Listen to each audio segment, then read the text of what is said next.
tugerageza kwigiza inyuma igihe cyo gusaza ariko kizagera uko byagenda kose. Ibyiza no gutangira kubitekerezaho kano kanya nubwo ari igitekerezo kidutera impungenge, ari nayo mpamvu tubaho tubika udufaranga tuzadutunga muri icyo gihe gikomeye. Wigeze uganira cyangwa ugendana n'umusaza cyangwa umukecuru ushaje bya nyabyo? Babigenza bate ngo kuzamuka akayesikariye gato bibatwara igihe kingana kuriya? Babigenza bate ngo bibagirwe buri kintu cyose bumvise cyangwa se babonye mu kanya gato? Babigenza bate ngo babwire mu ijwi riranguruye unabegereye cyane ariko bakagusubirishamo? Mbifurije impera z'icyumweru nziza. Nitwa Ismael Mwanafunzi. Twifashishije imbuga za internet ndetse na raporo z'ubushakashatsi tuza kugenda tuvuga muri iki kiganiro. Reka twinjire mu ruhu no mu mibereho y'umusaza cyangwa se umukecuru. Biyumva bate? Ubushobozi bwabo mu mibereho bugarukira he ugereranije n'ubw'abato? Ni ryari umuntu atangira kumva ko ashaje? Ni ryari abashaje mu by'ukuri? Tugiye kugenda mu gihe tujye mu isi y'ubusaza. Isa abakiri bato muri mwe batazi, isa nibatera ubwoba, ariko nta muntu n'umwe ushobora kuyica muri humye. Bahaye ikaze mu kiganiro wari uziko.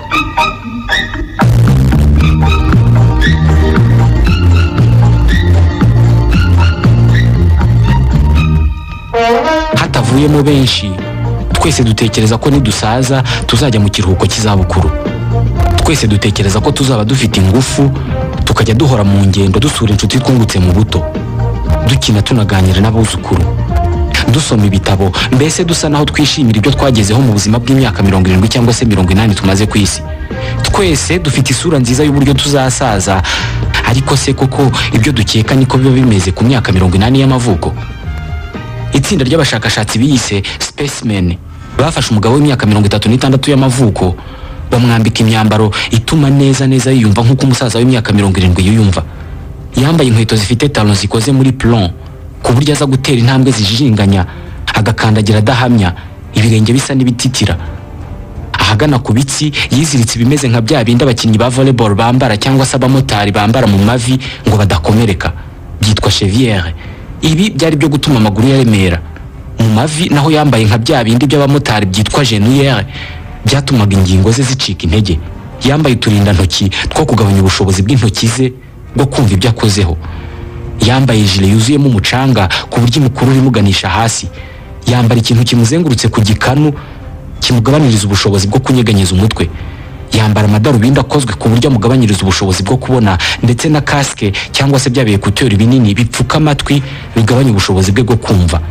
Ibi byose ni ibikoresho byakozwe n'aba engineer ubusanzwe b'abahanga mu gukora ibikoresho bitworohereza ubuzima. Wambaye ibi byose uhita wiyumva neza nk'uko umusaza w'imyaka 70 y'amavuko yiyumva. Reka duhere ku buryo bwo kureba. Mu kwambara amadarubindi akozwe ku buryo agabanya ubushobozi bwo kubona, Vincent w'imyaka 36 y'amavuko wakorewe ubu bushakashatsi yarebaga ibintu byose akabona birimo ikijya kumera nk'igihu. Nibyo niko abasaza n'abakecuru babona. Ahagana ku myaka 45 y'amavuko no hejuru yayo, amaso y'abantu atangira kugira icyitwa presbytie. Ntabwo ari indwara, ahubwo ni ugusaza kw'ijisho. Iyo ukiri muto ufite imyaka iri munsi ya 35 cyangwa 40, ijisho ryawe riba rifite ubushobozi bwo gukurura ibintu bikwegereye cyangwa se biri kure ukabibona neza cyane bikeye. Kugira ngo ishusho ize ijye mu jisho ryawe bikorwa n'agace k'ijisho kabi nyuma y'imboni kitwa cristallin. Gakurura ishusho kakayitunganya mu jisho neza, kakabikora neza nk'uko icyitwa autofocus kibikora ku byuma bifata amashusho. Buri gihe iyo urebye ikintu kiri kure, cristallin yawe irikwedura biturutse ku kwirekura kw'inyama ziyikikije.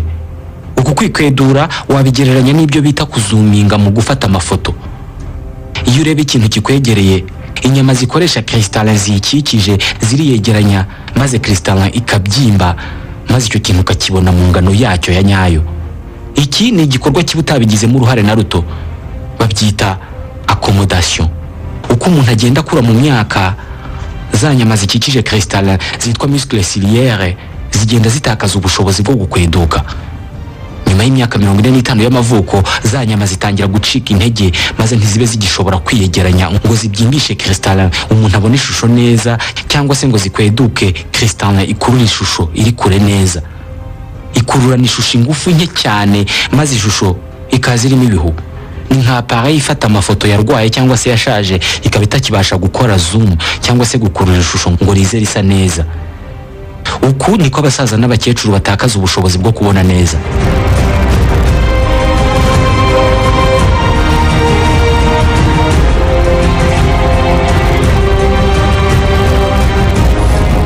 Umuntu urengeje imyaka 50 y'amavuko uzatangira kwemera ko ashaje nubona arimo kuzamuka ku rwego cyangwa se ku ma escalier. Mu mavi ye atangira kumva nta ntege zirimo, ubwe yumva aremereye hagana mu ngingo ze zose. Ibi bituruka ku gusaza kw'amatembabuzi aba mu magufa ndetse no mu mahuriro y'amagufa yitwa imisokoro. Impera z'amagufa ye ziba zarahinduye imiterere, ahahurira ibyitwa ingoro cyangwa se turiya tuntu tugize urutirigongo haba harakamutse. Amatembabuzi aba yarashizemo maze bagatangira kurwara imigongo, bakunama bagataka. Ubunini bw'inyama zabo zose z'umubiri buragabanuka, ahavuye ingano runaka y'inyama hakajya ibinure. Inyama zigiye zisa nk'izikoze uruziga nizo zibasirwa mbere y'izindi, ibitugu, ikibuno. Hejuru y'imyaka 40 y'amavuko utunyangingo twohereza amatembabuzi mu misatsi duhagarika akazi, imisatsi kumagara igatandukana, kandi utunyangingo twitwa melanocyte tuvubura imisemburo yitwa melanine natwo duhagarika akazi. Melanine niyo misemburo itugira birabura kuko umubiri wacu ifite ku bwinshi. Iyi melanine ni nayo ijya mu misatsi yacu ikayigira umukara tsiri. Iyo ugenda usaza, melanine ijya mu misatsi igenda igabanuka, maze imisatsi igatangira gutakaza ibara ry'umukara ahubwo ikaba umweru. Ubwinshi bwa melanine mu ruhu rwacu abirabura uturinda imirasire ityaye y'izuba. Ingano ya melanine uruhu rwacu rufite niyo ituma tuba inzobe cyangwa se ibikara. Umuntu ugeze mu zabukuru amaso yafatwa n'icyitwa presbytie, ni ugusaza kw'amaso agatakaza ubushobozi bwo kubona, mu gihe amatwi ye afatwa n'icyitwa presbyakuzi, ni ugusaza kwa bimwe mu bice bigize ugutwi bigatangira guhagarika akazi. Gutakaza ubushobozi bwo kumva bitewe n'izabukuru byihuta ku bagabo kurusha abagore. Ahagana ku myaka 50 y'amavuko utunyangingo two mu matwi dukorana n'ubwonko dutangira gusaza ntidusimburwe, maze umuntu agatangira gutakaza ubushobozi bwo kumva. Umuntu yavuga ukumva arasa naho ari kure kandi akwegereye. Vincent, wa musore w'imyaka 36 y'amavuko wakoreweho ubushakashatsi akambara imyambaro ituma yiyumva nk'umusaza w'imyaka 70, aturusha kumva uko abasaza n'abakecuru biyumva. We azi neza ko ibyo yibwiraga ko azakora nasaza byose bitazapfa gushoboka. Ntabwo natekerezaga ko gusohoka iwawe mu rugo ufite imyaka irenze 50 ari ikintu kigoye. Natekerezaga ko ninsaza nzazenguruka isi nsura inshuti n'abavandimwe, ariko umaze kubona ko bizansaba kongera kubitekerezaho cyane. Kenshi nibaza ibibazo byinshi birebana n'uko nzaba meze ninsaza. Nibaza kenshi uko ubuzima bwanjye buzaba bumeze. Kugira ngo umuntu cyangwa se ikintu kivuge tucyumve, nuko iryo jwi ryinjira mu gutwi kwacu rigatigisa ingoma y'ugutwi. Ubusanzwe ijwi naryo ubwaryo ni umutigito w'umwuka. Ingoma y'ugutwi kwacu yegeranye n'utugufa duto cyane twitwa osselet, natwo dutigiswa n'ijwi ryinjiye mu gutwi. Ni utugufa dutatu, tukaba utugufa duto kurusha andi magufa yose dufite mu mubiri. Twose uko ari dutatu wadushyira ku rutoki rwawe tugakwirwaho. Ni utugufa tutajya dukura na rimwe. Ubuzima bwawe bwose tuzaguma tungana uko wavutse tungana. Utadufite nta kintu na kimwe wakumva. Osselet cyangwa se utu tugufa nizo ndangurura amajwi z'amatwi. Ijwi ryose ryinjiye mu gutwi, utwo tugufa duhita turi ku inshuro 22. Umutigito w'ijwi ryinjiye mu gutwi uhita ujya mu gutwi kw'imbere, oreille interne, mu cyitwa cochlée. Cochlée ni igice cy'ugutwi gitwikiriwe n'ubwoya bwinshi cyane. Iyo ijwi ritigishije osselet, ubwoya bwo muri cochlée nabwo buratigita. Ubwoya buteye ku gice cyo hejuru bushinzwe kugenzura no gutunganya amajwi avugira hasi, mu gihe ubuteye hagana hasi bwo bushinzwe gutunganya ijwi rivugira hejuru. Buri rwoya rumwe muri ubwo ni ruto cyane inshuro 200 kurusha umusatsi. Ni nko gufata ubunini bw'umusatsi umwe ukabugabanya inshuro 200. Mu buzima bwose ubaho wumva amajwi ari hejuru ndetse n'ibindi bintu bisakuza. Uko wumva ibintu bisakuza, bumwe muri bwa bwoya buragwa ntibweguke. Ubwo biba birangiye, ntabwo busimburwa. Ku myaka 70 y'amavuko cyangwa 80, ubwo bwoya buba bwarapfutse ubundi bwaraguye ku gipimo kinini. Aho twatugufa dutatu twa osselet duhurira n'ingoma y'ugutwi haba harakamutse amatemba. Biragoye gutekereza uko uzabusa mu myaka 50 igiye kuza. Hari imbuga za internet zihuriraho abantu benshi zibikoramo ibisa n'umukino, bagakoresha gahunda za mudasobwa zihindura amafoto y'abantu zikayongerera iminkanyari, bakereka abantu ko bashobora kuzaba basa nibasaza. Abantu benshi by'umwihariko abakiri bato babona amafoto yabo yagereranijwe n'uko bashobora kuzaba basa mu 2072 ntabwo bishimira ayo masura bazaba bafite, kuko no kubona uruhu rwawe rwarajeho iminkanyari bituma utekereza ko n'ubuzima bushobora kutazaba ari bwiza. Gusa abantu bakuru babonye ko bashobora kuzaba basa nibasaza bo birema agatima bakavuga ko iminkanyari n'imvi ari ikimenyetso cy'ubunararibonye n'ibikorwa byinshi umuntu aba yarakoze. Gusaza bitangirira he?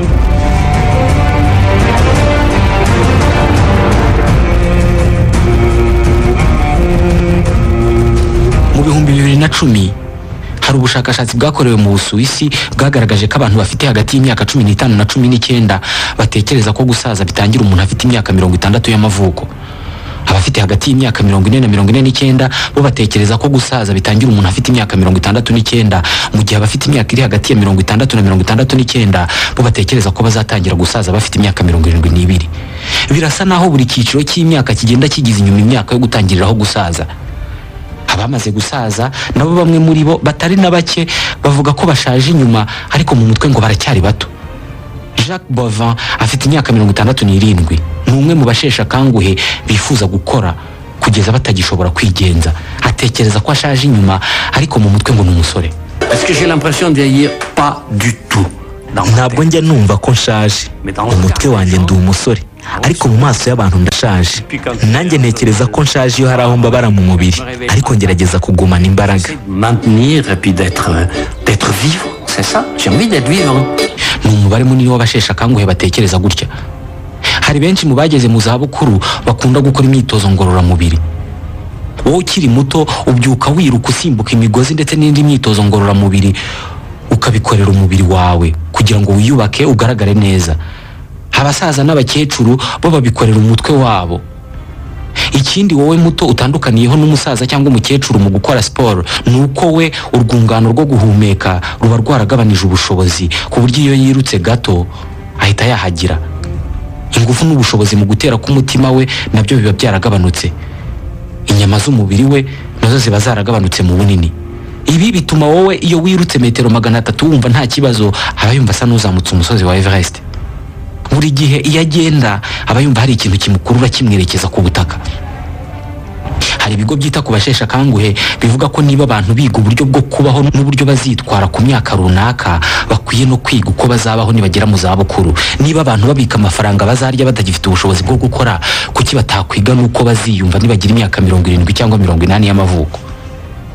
Ku myaka 80 y'amavuko ntabwo umuntu aba agifite umubiri wubatse nk'uko yari ameze agifite imyaka 20. Ariko se ubwonko bw'umuntu ufite imyaka 70 cyangwa 80 buba bumeze bute? Ubwonko burasaza. Mu kubona igisubizo cy'iki kibazo, abashakashatsi bakoresheje amagerageza abasore n'inkumi b'imyaka 25 ndetse n'abasaza n'abakecuru b'imyaka 65. Ryari igerageza ryo kwereka umuntu amakarita 16 arambitse ku murongo, ariko buri karita ikaba iriho ifoto y'ikintu runaka gitandukanye n'ikiri ku yindi. Ifoto y'inka, intama, urubuto, igiti, umuntu.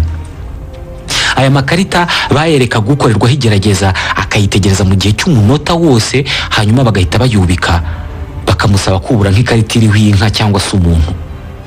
Abashesha kanguhe yashoboraga guhetura amakarita 16 yose ayubura ashaka iyo bamusabye, mu gihe abasore n'inkumi bo uwuburaga amakarita menshi yuburaga 2 akababonye iyo bamusabye. Bo buri karita babaga bafashe mu mutwe umwanya wayo. Hari igihe uzabona umusaza cyangwa se umukecuru arimo gushaka ikintu yabuze akagishaka agakubita umutwe hasi agifite mu ntoki. Nta gishya kirimo. Mu birebana no gufata mu mutwe abana bakiri bato kenshi bakoze isoni abageze mu zabukuru. Professeur Richard Francowiak yigisha muri kaminuza ya Lausanne. Après l'âge de 50 ans, on commence à perdre. Iyo urengeje imyaka 50 utangira gutakaza tumwe mu tunyangingo tw'ubwonko, kandi ingano y'ubwonko nayo itangira kugabanuka. Ntabwo bugabanuka cyane ko bugabanuka nka 0.5% buri mwaka. Ntabwo ari ingano nini ariko niko bigenda. Mais ça existe. Ntabwo bivuze ko buri gihe bihita bituma umuntu atangira kwibagirwa, ariko kenshi ubushobozi wahoranye bwo gufata mu mutwe buba bugenda bugabanuka. Gutakaza ubushobozi bwo gufata mu mutwe ku bageze mu zabukuru bishobora gutizwa ingufu no kubiha icyuho. kumva ko n'ubundi ushaje, gufata mu mutwe ntabwo bikiri ibyawe, ni iby'abato. Professeur Marshall van der Linden yigisha ibirebana n'imitekerereze muri kaminuza ya Genève mu Busuwisi. Quand on active des stéréotypes négatifs sur le vieillissement, eh bien cela conduit à évidemment avoir une estime. Iyo uhaye umwanya ibitekerezo bibi ku busaza bituma wigirira icyizere gike, ndetse ntutekereze uburyo ushobora gukoresha bwagufasha kutibagirwa kuko wumva ntacyo wabikoraho. Icyo gihe ubaho mu buzima bw'umuhangayiko, kandi tuzi ko umuhangayiko ugira ingaruka ku mikorere y'ubwonko mu birebana no kwibuka. Des situations en ayant une plus grande anxiété, et on sait que l'anxiété a un effet négatif sur le fonctionnement de la mémoire. Hari ishami rya kaminuza ya Montreal muri Canada rikora ubushakashatsi ku mikorere y'ubwonko. Aba bakoze ubushakashatsi bwagaragaje ko ubwonko bw'abasheshe akanguhe budakorana umuvuduko muke nk'uko kenshi tubibona iyo hari ibintu bisaba gutekereza no gufata mu mutwe biri bukorwe n'umuntu ukiri muto n'ugeze mu zabukuru. Kenshi abakiri bato batsinda neza amagerageza yo gukoresha ubwonko kurusha abakuze. Ntabwo bivuze ko ubwonko bw'abasaza n'abakecuru bwashaje, ahubwo buba bwarahinduye imikorere kubera imyaka. Dr Uri Monshi wo mu ishami rishinzwe ubuzima bwo mu mutwe muri kaminuza ya Montreal akoresheje ibyuma bireba mu mutwe w'umuntu igihe arimo gutekereza, imagerie par résonance magnétique fonctionnelle, yabashije gupima imikorere y'ubwonko bw'umusore abugereranije n'ubwugeze mu zabukuru.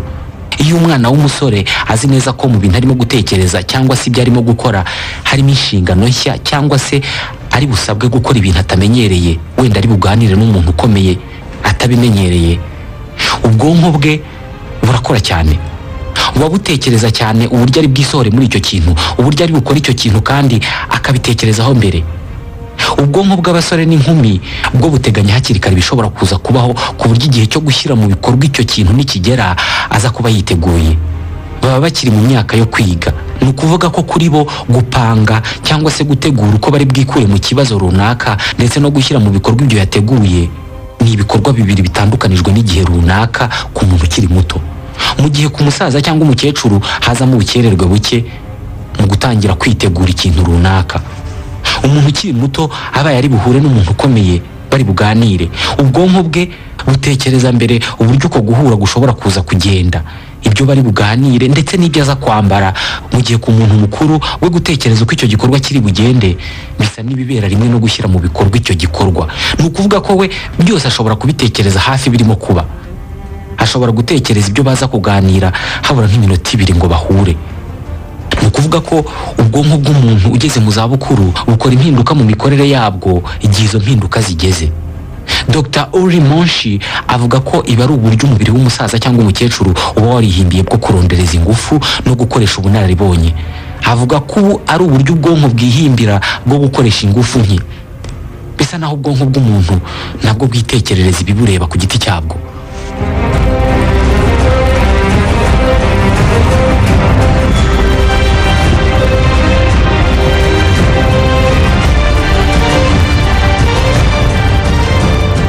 Bavuga ko abasheshe akanguhe biyumvamo ubuto, bumva badashaka kwemera ko bashaje, bakunze kugira ubuzima bwiza kurusha bahereye ku myaka 40 bavuga ko bashaje. Ibi ariko bikanagendana n'imyumvire umuntu yahoranye akiri muto. Urubyiruko rutekereza ko gusaza ari ugusahurwa rufite ibyago byinshi byo kuzagira izabukuru ziganjemo intege nke n'uburwayi bwinshi. Kuri twe abatareba cyane ku myaka y'amavuko, tuvuga ko umuntu yashaje ari uko yatangiye kuzana iminkanyari ku ruhu. Ni igikorwa gikorwa n'umubiri ubwawo, nta muntu wapfa kugisimbuka. Iyi imyaka tumaze ku isi baye myinshi, uruhu rwacu rutakaza ubushobozi bwarwo bwo gukweduka, elasticité. Uku gutakaza ubushobozi bwo gukweduka uruhu rubiterwa no gutakaza ubwoko bubiri bwa proteine ubusanzwe dufite mu mubiri. Elastine ituma iyo ukuruye uruhu rwawe rusubiraho rukuye, mbese rukweduka, ndetse na collagene ifasha utunyangingo turi mu ruhu kugirana imikoranire. Ni ukuvuga ko inatuma uruhu rukomera. Uku gutakaza izi proteine ni ibisanzwe, buri wese muri twe umunsi umwe bizamubaho, ariko bimwe mu bikorwa byihutisha ugutakara kw'izi proteine, nko gucura ku bagore bituma izi proteine zihita zitakara, bityo bagatangira kuzana iminkanyari, kunywa itabi, kwinaniza cyane mu mutwe ndetse no kuba kuzuba igihe kinini. Ibi bishobora kuzatuma uruhu rwawe rusaza ku muvuduko munini urenze usanzwe. Ariko ubundi kubera iki dusaza?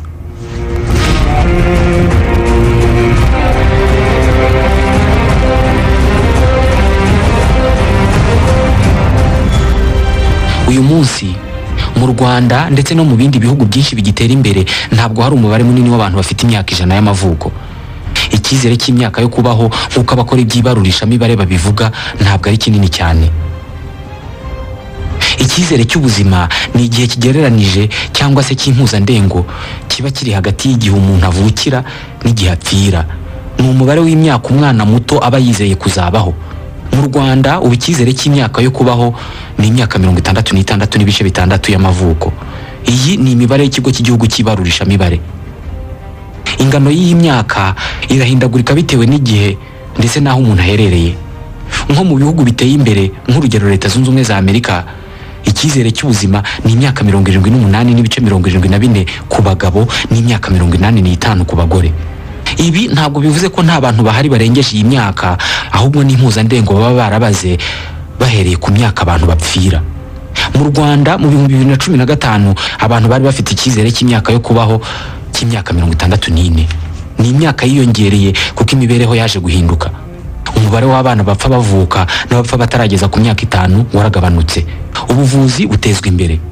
Mu bihugu biteye imbere babaraka abaturage biyongeza amezi 3 y'icyizere cyo kubaho buri mwaka. Ni ukuvuga ko iyo bagereranije ibikorwa by'iterambere n'imibereho y'abaturage bikorwa buri mwaka, haba mu buvuzi, mu burezi no mu mibereho myiza, ibi byose iyo babyegeranije bituma buri muturage yongera amezi 3 ku cyizere cyo kubaho buri mwaka. Bivuze ko umwana wavutse mu mwaka wa 2011 arusha amezi 3 y'icyizere cyo kubaho umwana wavutse mu 2010.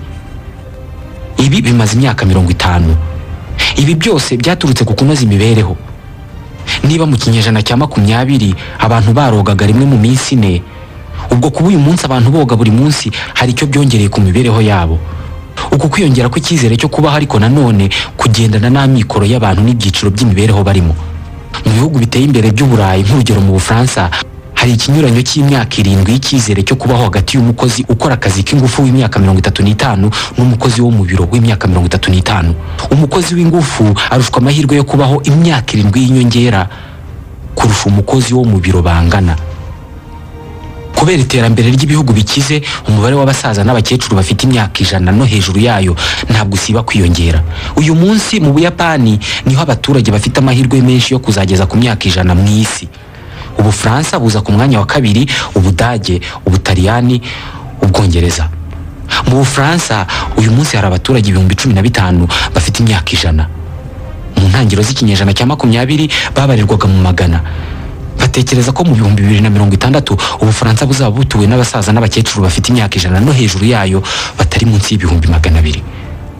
Mu bihugu bikize umwana wese uvutse aba afite amahirwe ya 1 ku 10 yo kuzagira imyaka 100. Bigenda bite ngo babe benshi bafite amahirwe yo kuzageza kuri iyi myaka? Mu mwaka wa 2011 hari ikigo cya kaminuza ya Yeshiva muri Leta Zunze Ubumwe za Amerika cyakoze ubushakashatsi ku myaka n'imibereho y'abantu. Ni ubushakashatsi bwakorewe ku bantu 1000 bafite imyaka 100 no hejuru yayo. Ubu bushakashatsi bukirangira, iki kigo cya kaminuza ya Yeshiva cyemeje ko kumara imyaka 100 y'amavuko cyangwa se hejuru yayo bituruka hanini ku muryango uvukamo. Nibyo wanyumvise neza, hari imiryango igira abantu baramba ku isi. Kugira ngo ikintu kibi cy'umuryango cyangwa se cy'igisekuru bajye bavuga ngo umuryango wabo bakoresha imoso cyangwa se mu muryango wabo bose bagira abantu bareba imirari, bituruka ku turemangingo twifatizo turanga umuntu runaka tukanagira uruhare mu mibereho n'imikorere y'umubiri we, les gènes. Umubiri wacu ugizwe n'utunyangingo cyangwa se cellule. Cellule nizo zikora akazi kenshi k'umubiri wacu nko gukura no gukira indwara. Utunyangingo cyangwa se cellule zikora ibyo zitegetswe cyangwa se ibisa n'ibyanditse kuri gene. Gene niko karemangingo karimo ibyitwa ADN cyangwa se akanyangingo k'ikirango, kakaba n'akagena isura y'imibereho tugira. Niko kagena ibara ry'amaso yacu, niba dufite amasoso, niba dufite uruhara. Niko gatuma umwana asa na se cyangwa sekuru ariko ntase n'umuturanyi wabo cyangwa se ngo ase nanjye. Ni gute kumara imyaka 100 bishobora kuba iby'umuryango cyangwa se iby'akarande kandi tuzi ko gusaza bitagira karemangingo kabishinzwe? Nta karemangingo ko gusaza kabaho. Ni gute gutinda ku isi byageraho bihurira n'umuryango w'abantu runaka?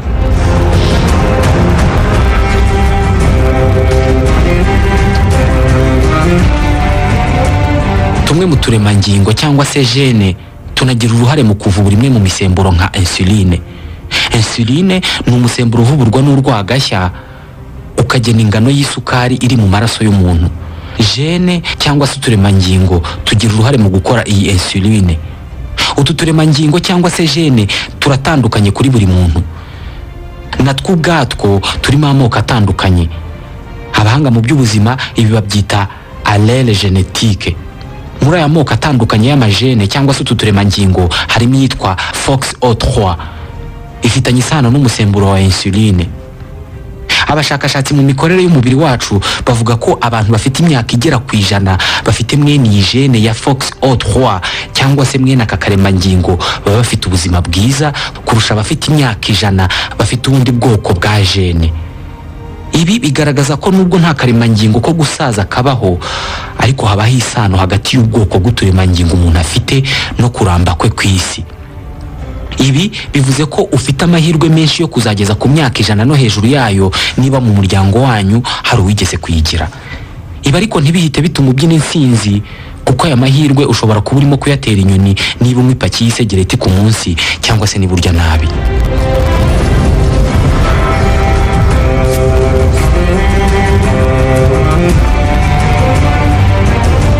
Mu isi yose abantu bafite amahirwe yo kugira imyaka myinshi yo kubaho ni abagore kurusha abagabo.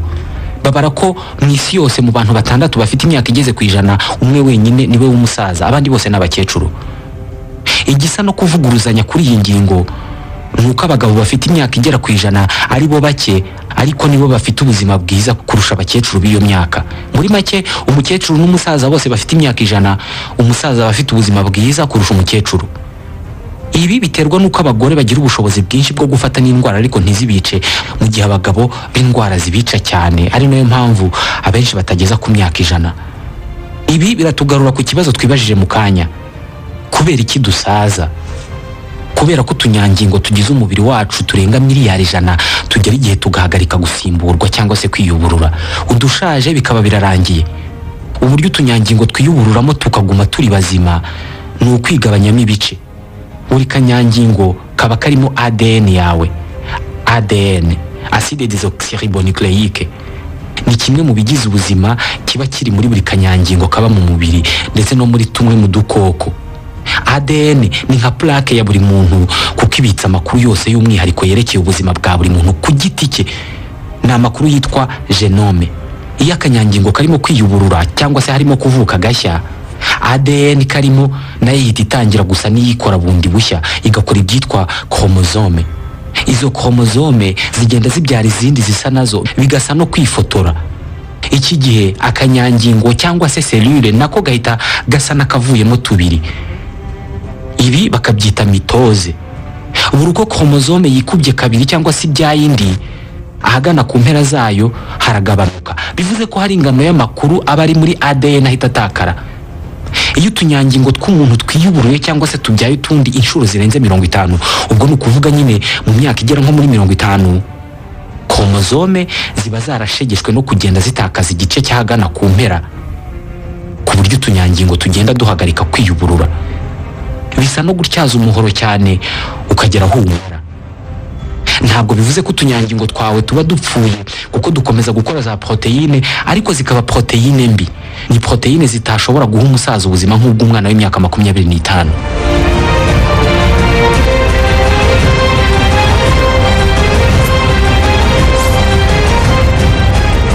Batubwira ko niba dushaka kwigiza inyuma igihe cyacu cyo gusaza, tugomba kujya dukora imyitozo ngororamubiri, tukarya neza, tugakora imyitozo yo gukoresha ubwonko, tukagira ibitekerezo byiza ku gusaza, ntitwumve ko gusaza ari ishyano riba riguye. Ibi bifasha abantu gusaza bitinze, banasaza bagasazana ubuzima bwiza. Uyu munsi nta kinini kibaho cyatuma umuntu abaho ari umusore ubuzima bwose. Gusa uko bigaragara ni ikibazo cy'igihe gusa. Mbashimiye kuba mwumva ibiganiro bya Radio Rwanda. Iki kiganiro ugikurikira kuri Radio Rwanda uri